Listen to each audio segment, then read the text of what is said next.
श्री सीता श्रीमद् भगवत गीता की इस यात्रा में हम अध्याय 4 में पहुंच चुके हैं। जो पहला श्लोक है वह इस प्रकार है।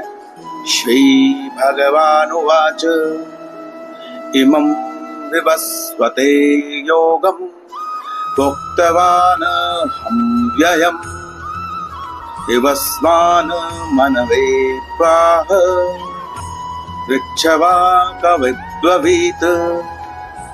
इमं अर्थात यह। तो यह यहाँ पर क्यों कहा गया? क्योंकि वहां पर काम को मारने का प्रकरण चल रहा था, तो भगवान ने वहां पर काम को मारने का आदेश दे दिया।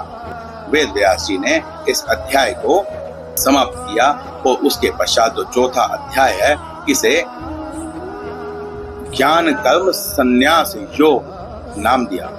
पिछला जो अध्याय था वह कर्म योग के बारे में था।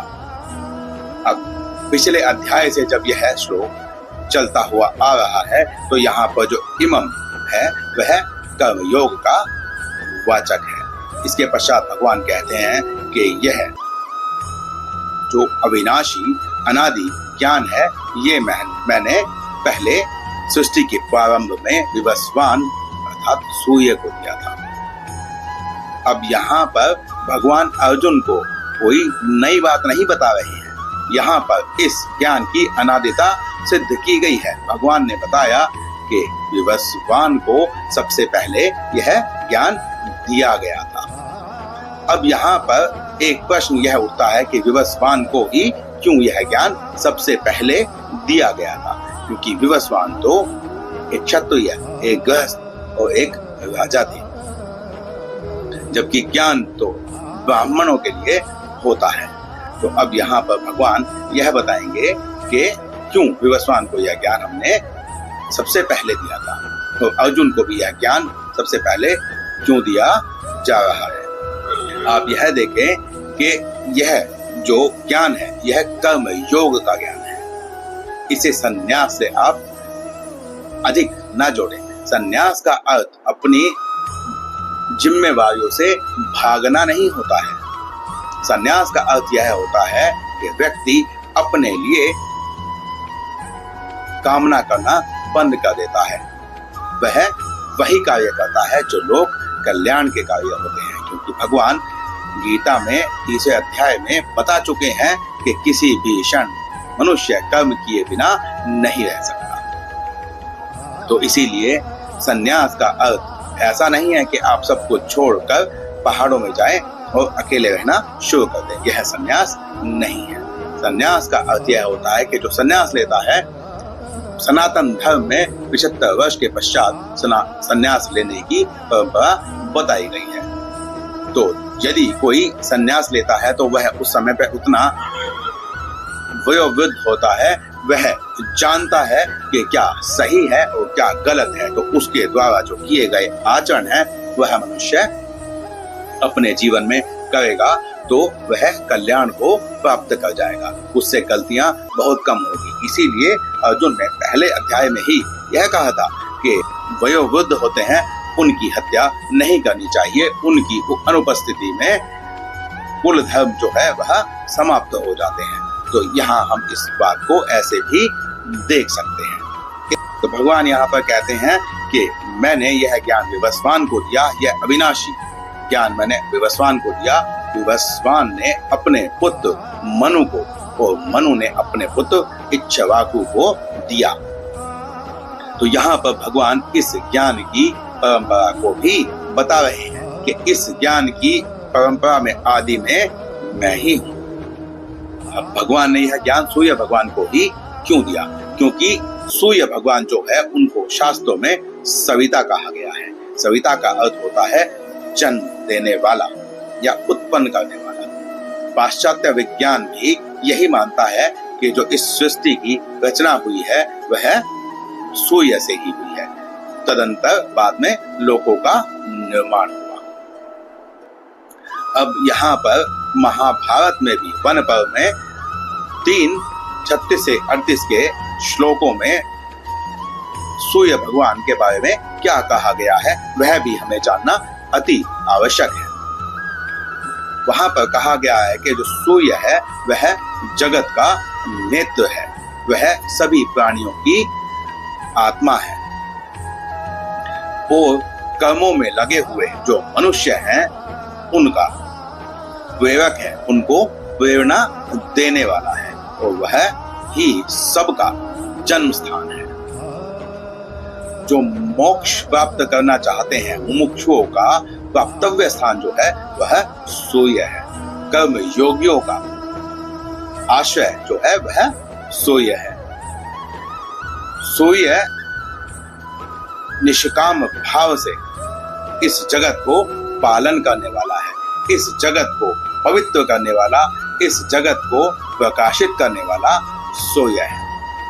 सूर्य भगवान को यह ज्ञान दिया गया था, यह यहाँ भी पता चलता है क्योंकि वैसे तो देवताओं के जो गुरु हैं वह बृहस्पति हैं, परंतु हनुमान जी जब ज्ञान लेने गए थे तो वह सूर्य देव के पास गए थे क्योंकि वह कर्म योग का ज्ञान लेना चाहते थे। तो यह जो ज्ञान है यह कर्म योग का ज्ञान है। इसके अतिरिक्त यह ज्ञान जो है गृहस्थ को दिया गया है।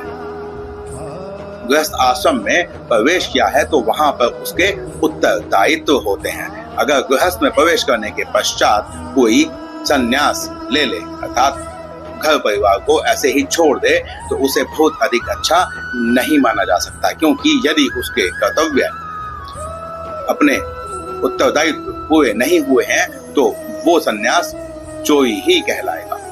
अब हम इसको एक उदाहरण से समझते हैं। जैसे कि एक माता पिता होते हैं, उनका बच्चा जब उत्पन्न होता है तो उसके पश्चात जो माता पिता के सभी कर्म होते हैं वह अपने बच्चे के भविष्य को लेकर ही होते हैं। निष्काम भाव से माता और पिता उस बच्चे के भविष्य निर्माण में, सेवा में, पालन पोषण में लग जाते हैं।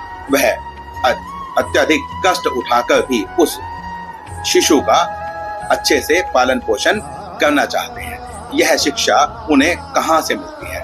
यह शिक्षा भी उन्हें भगवान से मिलती है, क्योंकि भगवान ने कहा कि मेरे लिए तीनों लोकों में, त्रिभुवन में कोई भी कर्तव्य शेष नहीं है। कोई भी ऐसी वस्तु नहीं है जो मुझे प्राप्त ना हो और ऐसी भी कोई वस्तु नहीं है जिसे मैं प्राप्त करना चाहूं परंतु प्राप्त ना कर सकूं, परंतु उसके पश्चात भी मैं कर्म करता हूं। यह निष्काम भाव से जो मैं कर्म कर रहा हूं यह उदाहरण बनेगा उन मनुष्यों के लिए जो मेरा अनुसरण करते हैं। वह अपने सभी कर्तव्यों को निभाने का अथक प्रयास करेंगे। तो इसीलिए भगवान ने यह ज्ञान गृहस्थ को सबसे पहले दिया, जिससे यह ज्ञान चलता हुआ आ रहा है, ताकि जो गृहस्थ है वह अपने सभी कर्तव्यों की पूर्ति कर सके, पालन कर सके और ऐसा करते हुए वह कल्याण को भी प्राप्त कर सकता है। अब ऐसा भगवान क्यों कहते हैं?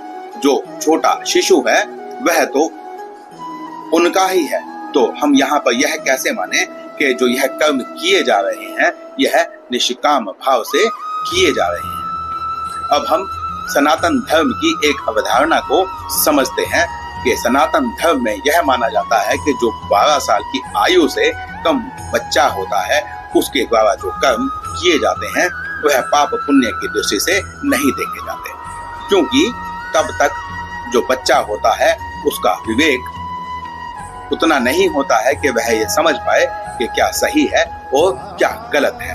और यदि हम वो थोड़ा नीचे आए तो 4-5 साल तक का जो बच्चा होता है उसमें विवेक बिल्कुल नहीं होता है कि क्या उसके लिए सही है, क्या उसके लिए गलत है। तो अगर हम यह देखें कि जो योगी होता है वह भी निश्चल हो जाता है, वह अपने लिए लाभ और हानि, जय पराजय को छोड़ देता है, तो वह ब्रह्म की स्थिति में होता है। तो जब योगी निश्चल होने के पश्चात, निरअहंकार होने के पश्चात ब्रह्म की स्थिति में हो सकता है, तो वह जो छोटा शिशु है वह भी ब्रह्म की स्थिति में ही होता है। इसीलिए कहा जाता है कि जो छोटे बच्चे होते हैं वह भगवान का रूप होते हैं। तो वहां पर यदि आप यह समझे कि जो वो गृहस्थ है वह अपने बच्चे का निष्काम भाव से लालन पालन करता है, उसके द्वारा किए गए किसी भी कार्य से क्रोधित नहीं होता है, उससे द्वेष नहीं करता है। आपने लौकिक में देखा होगा, आप भी पारिवारिक हैं, कि आपका बच्चा, छोटा बच्चा यदि आपके गोद में मल मूत्र भी कर दे तब भी आप उस पर उतना अधिक क्रोधित नहीं होते हैं। और जब बाहर से घर आते हैं तो छोटे बच्चे को देखकर सारी थकान मिट जाती है और एक आनंद की अनुभूति होती है। तो इसीलिए वह भगवान की सेवा कर रहे हैं, यह भी निष्काम कर्म ही है। सूर्यदेव कभी भी अपने कर्तव्य से च्युत नहीं होते, वह निष्काम भाव से सदैव संसार का पालन पोषण करते हैं। इसी प्रकार भगवान ने यह सृष्टि बनाई है तो भगवान भी हमारा पालन पोषण कर रहे हैं। अब यदि आप यह कहें कि भगवान हमारा पालन पोषण किस प्रकार कर रहे हैं, मैं तो कर्म कर रहा हूं, तो यह जो वायु है यह आपको आपके कर्म करने से नहीं मिल रही है, इसलिए भगवान आपका पालन पोषण करते हैं। वायु को प्राणदाता कहा गया है। तो इस प्रकार भगवान ने यह ज्ञान विवस्वान को दिया था। जो यह अविनाशी ज्ञान है वह अविनाशी ज्ञान गुरु परंपरा से विवस्वान ने अपने पुत्र मनु को दिया और मनु ने यह अविनाशी ज्ञान इसी परंपरा को आगे बढ़ाते हुए इक्ष्वाकु को दिया। तो यहाँ पर भगवान ने इस ज्ञान की अनादिता और इसका महत्व स्पष्ट कर दिया है। तो इस श्लोक में इतना ही, मिलते हैं अगले श्लोक में अगले वीडियो में। श्री सीताराम।